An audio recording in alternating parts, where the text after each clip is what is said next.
சுர்ஜித் வந்து பாத்தீங்கன்னா அவர்லாம் கிட்டத்தட்ட ஒரு நம்ம சமுதாயத்தை சேர்ந்த நபர். பட் குண்டு பண்ணி சூவாயன் திவாகர் இருக்கான்ல, இப்போ ஒரு இன்டர்வியூ போயிட்டு இந்த ஆணவ கொலையை சப்போர்ட் பண்ற மாதிரியும், இப்போ ஒரு கொலையை பண்ணால சுர்ஜித் அவனையும் சப்போர்ட் பண்ற மாதிரியும் பேசிட்டு இருக்கான்.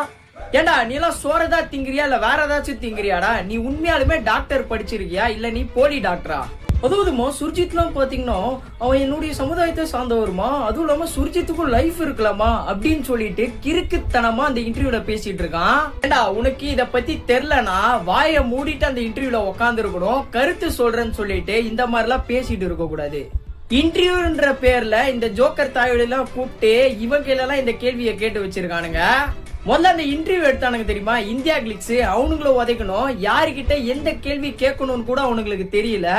இவனுக்கு இன்ஸ்டால 2 லட்சம் ஃபாலோவர்ஸ் வேற. தயவு செஞ்சு நீங்க யாராச்சும் அவனை ஃபாலோ பண்ணிருந்தீங்கன்னா அன்ஃபாலோ பண்ணிருங்க. இந்த மாதிரி ஆளெல்லாம் சப்போர்ட்டே பண்ணாதீங்க. இவ்வளவு நாள் இவன் ஜோக்கர்த்தனமா ஏதோ பண்ணிட்டு இருந்தான். ஆனா இப்ப வந்து பாத்தீங்கன்னா இவன் இந்த மாதிரி ஜாதியெல்லாம் சப்போர்ட் பண்ணி பேச ஆரம்பிச்சிருக்கான்.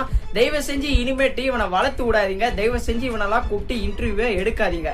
நான் பேசுறது கரெக்டா இருந்தா கமெண்ட்ல கரெக்ட்னு போடுங்க. மறக்காம இந்த வீடியோவை நிறைய பேருக்கு ஷேர் பண்ணி விடுங்க.